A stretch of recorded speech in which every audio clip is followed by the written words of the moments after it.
Layla from America. I'm a Google data scientist turned financial coach.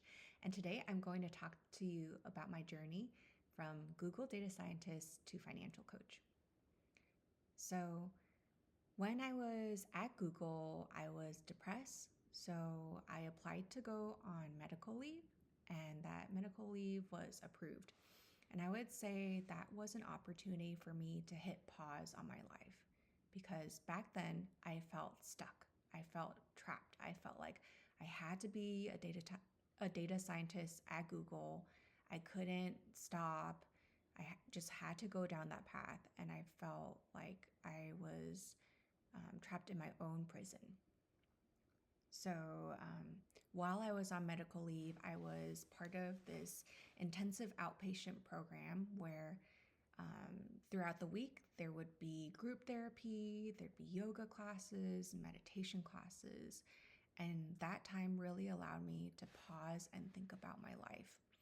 I reflected during that time that what I used to value, prestige, had now changed to the value of contribution in terms of helping other people.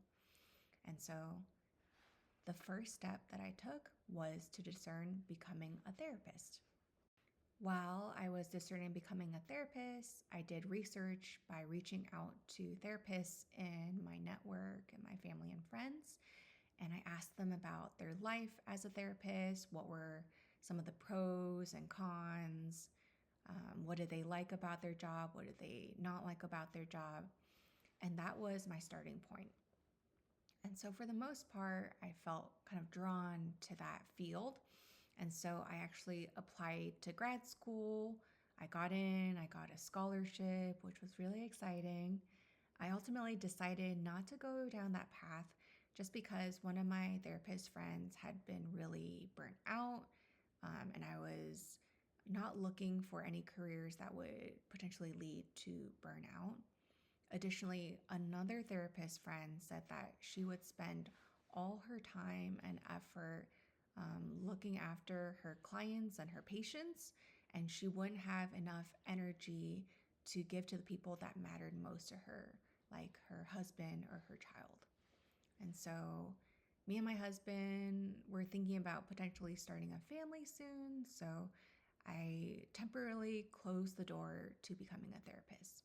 Learning becoming a therapist really helped open my horizons. So I was able to finally get outside of the mindset that I have to be a data scientist at Google, that I could explore other options.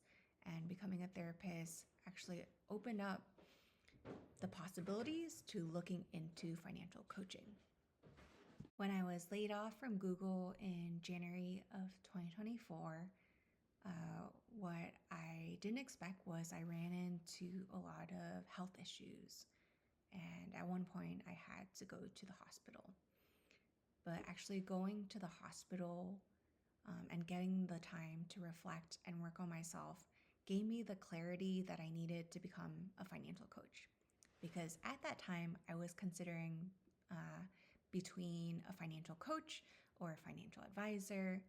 And I had reflected that we had a really bad experience with a financial advisor who was just trying to sell us insurance that we didn't need. And I didn't want to be associated with that group. On the other hand, for financial coaching, it was kind of a blend between psychology and personal finance, right? And I had studied marketing in college, and I felt like psychology was so fascinating. And at this point, I was thinking, well, in college, we talked about understanding people in order to sell more things to them. But now, I wanted to use that knowledge of psychology to help other people. So that's why I was interested in financial coaching.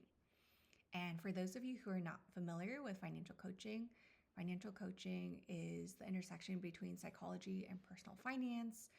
Personal finance is really straightforward at times. Essentially, you have to, spend less than what you earn and invest the difference. But what makes financial coaching so exciting is that you get to look into the psychology piece of things. And so you can look into people's relationship with money and how they were taught about money growing up and how that impacts their relationship with money today. and you can work with that mindset or having a mindset shift in order to get them closer to their financial goals. Financial coaches help people to create a plan for their money and help them get to their financial goals faster. So, one financial goal, for example, that I help my clients with is to reach financial independence. And so, that is a goal that maybe a financial advisor may be able to tell them exactly when they can retire, but a financial coach helps you to know when you need to retire or when you'd like to retire and how to get there faster by changing your lifestyle and stuff like that.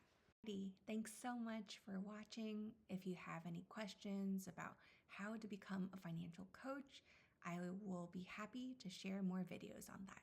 Until next time, bye!